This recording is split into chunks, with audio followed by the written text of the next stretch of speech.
What's going on, everybody? It's ETA Prime back here again. Today we're going to be taking a look at the all-new Red Magic Nova gaming tablet. And if you're not familiar with Red Magic, basically they make phones just like this. Android gaming phones with some really serious specs. But recently they've been adding new products to their line, like a laptop powered by an RTX GPU, and now we've got the Red Magic Nova gaming tablet.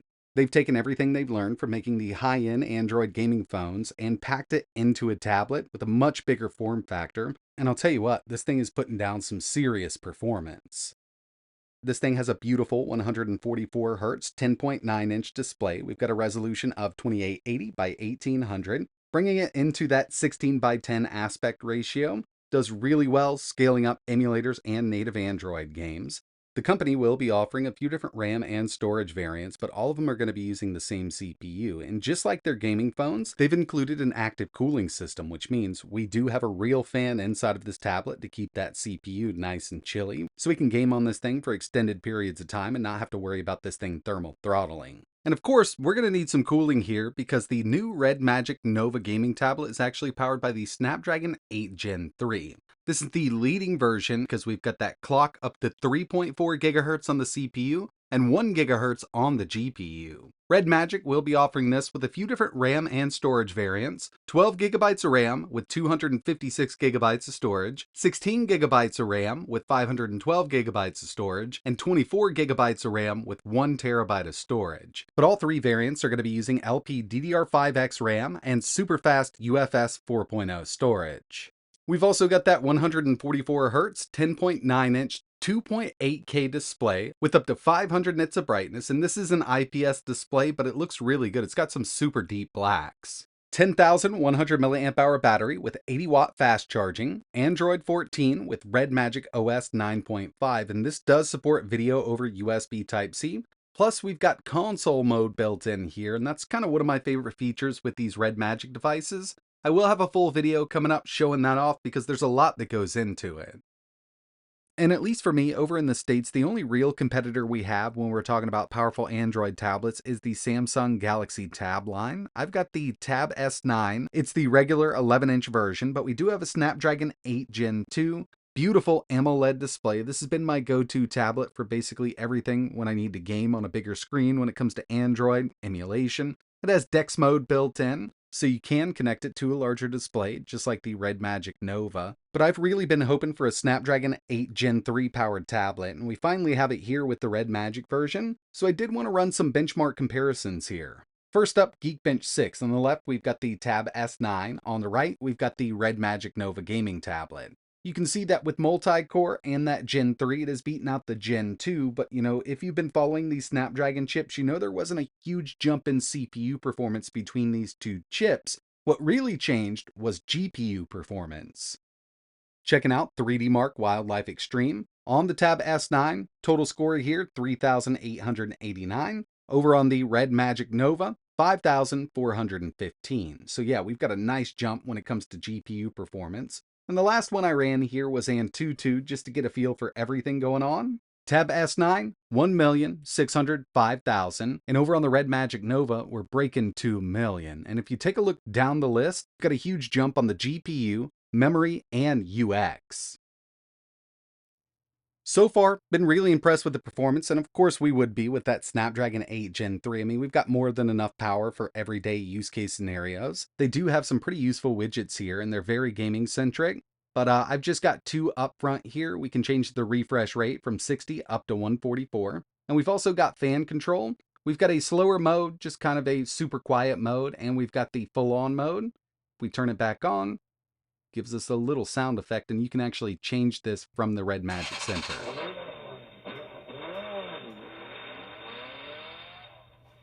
We've also got full access to Google Play. We don't have to do anything special, don't have to sideload anything. We can just go through, download our favorite applications, games, and emulators. If we drag down from the top, we do have some specific settings here for the Nova tablet, like pass-through charging. Basically, if you don't want to charge the battery up, you can really save the life on that. You just plug it in, enable this, and it's going to use the power from the wall directly for the CPU and everything else. It's not going to touch that battery. We've also got Red Magic's game space. This is customizable. There's a few different views. Up here, you can set up your own profile, give you an idea of how much you played, what games you've played. network settings, screen settings. We can get video out of USB Type-C here, and it does support their console mode. I'll have a full video on that coming up soon. But we've also got our plugin library, which would come in really handy for a lot of people out there. Really tailored towards mobile games, so like an on-screen crosshair, hunt mode, timer, there's a countdown, and we do have Diablo mode. Diablo mode on these Red Magic devices basically takes the CPU and the GPU and brings it all the way up. It's going to create more heat, kill your battery faster, but you're going to get the maximum performance using Diablo mode. So yeah, there's a lot of great stuff here when it comes to mobile gaming, but these plugins really aren't anything without the performance. If it can't run these games properly, then really what's the point? So the next thing I want to take a look at is some native Android gaming. Then we're going to move over to some emulation. Light here, we've got Minecraft, and of course, it's going to run it just fine with that Snapdragon 8 Gen 3. I really wanted to get in here just to show you the gaming-centric settings that we have here. So at any time while you're playing a game, if you swipe over from the right or the left-hand side, it's going to bring up our settings menu. From here, we do have a few different presets that we can use. So we're in balance mode right now, and with Minecraft, we could go to Eco. It's going to keep battery draw down, clocks on the CPU and GPU down. Balance, it's going to bring it up a bit more. We've also got a Rise mode, which I recommend for the harder to run games if you want to go to those higher frame rates. But over here, we've actually got a hidden setting known as Diablo mode. It's going to give us a warning. It's going to greatly increase heat, but we've got that built-in cooling system. Battery's going to be depleted a lot faster. But if we swipe back over, 3.4 gigahertz on the CPU, 1000 megahertz on the GPU. So I usually run this with, something like Genshin Impact if I'm trying to get highest settings, 60 FPS. You really don't need it. Rise handles pretty much everything you're going to throw at it just fine. And as you see, over on the right-hand side, we've got our quick menu. If we want to enable or disable the fan, we can do it. It gives us a nice little animation down there. Moving back into it, we can change the refresh rate of the screen. We can set up our recorder, on-screen recorder, up to 1080, I believe it does. Optimize, it'll release some RAM. Each one of these is pretty self-explanatory. But if we move down a bit further, we've got our Enjoy. This comes in handy for certain games that don't have a really good controller layout. Personally, I haven't used it that much. One of the main things that I use is the gamepad, but this game already supports a controller, so we really don't need it. Do Not Disturb, Super Snap, we can set up custom if we need to. There's a few more that we can add. But overall, everything you need here for gaming on an Android tablet is included with the Red Magic software. And yeah, Minecraft, it's going to run just fine. Next up, we've got Asphalt 9, and I think they renamed it, but it's basically the same game. This is just one I always like to test, and we are at 60 FPS. Unfortunately, this is one of those games that just doesn't have a 120 yet. At least I haven't found it in the settings. We do have some graphic settings, and I'm at quality, so we're maxed out with this one, still using that Xbox controller, and I knew it was going to run it just fine. But as you may know, there are some native Android games that just don't work with controllers, be it the developer or Android itself not being compatible. One of the most notable ones here is Genshin Impact. So in order to get a physical controller working, we can use the built-in key mapper. It's actually really easy to set up, but instead of launching the game natively from the Android desktop, we're going to go into Game Space, and we'll make sure we have the game chosen right over here under the name, X Game Controller. Now once we start the game up like this, we're going to have our on-screen key mapper. So I've set mine up already. As you can see, on screen here, we've got two little areas, but we can fully customize this and we can set up different profiles if we need to. So we can move these around anywhere on screen. It's actually super simple to set up, and now we can use a physical controller with this game. And after a little bit of time, those on-screen areas that we placed will disappear, or you can change it to do it automatically. We just got it set up, so in just a bit they will go away on us, so they're not going to get in the way. And this game runs absolutely amazingly on the Snapdragon 8 Gen 3. Get rid of these guys, and I'll show you. We'll go into the settings here.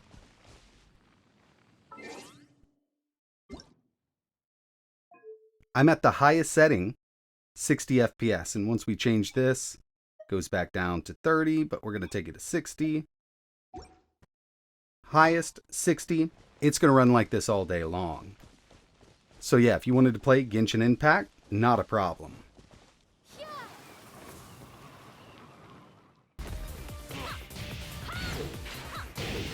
Now it's time to take a look at some emulation. Here's PSP using PPSSPP, Vulkan back in, and I am at 10x resolution here with Tekken 6. I tested a few others. The Snapdragon 8 Gen 3 can definitely handle it.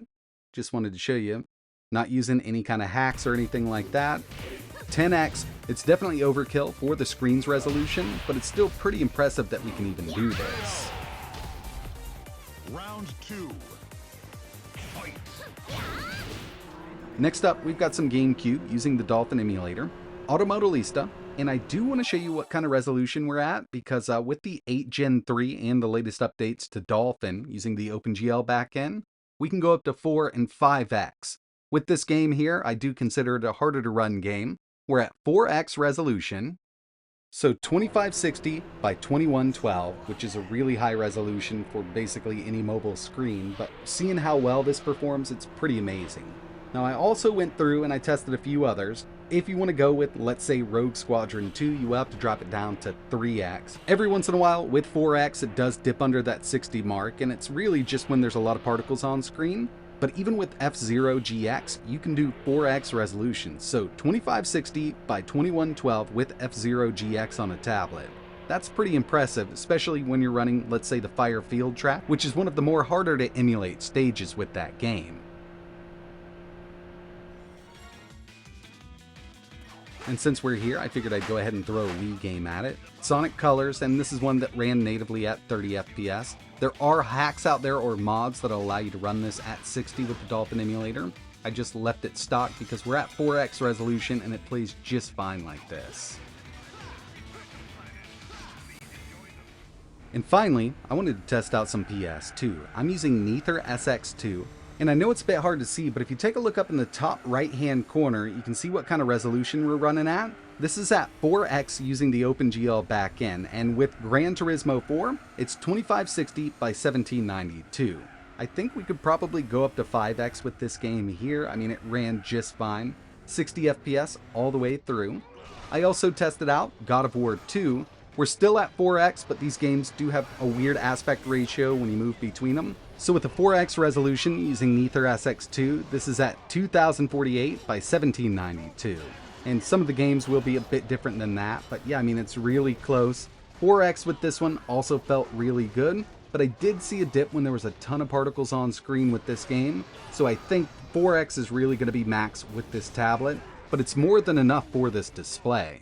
Overall, I think Red Magic has done a bang-up job with the new Nova tablet. It's definitely putting down enough performance for any Android game. I didn't test any cloud gaming here because it's gonna work just fine. Emulation is a treat on this thing, and pricing isn't that bad either. Starting price on this is $499. It's gonna go up from there, but you get 12 gigs of RAM and 256 gigabytes of storage. The Galaxy Tab S9 with 128 gigabytes of storage and 8 gigs of RAM right now is actually $799 over on Best Buy. But I have seen this going for as low as $600.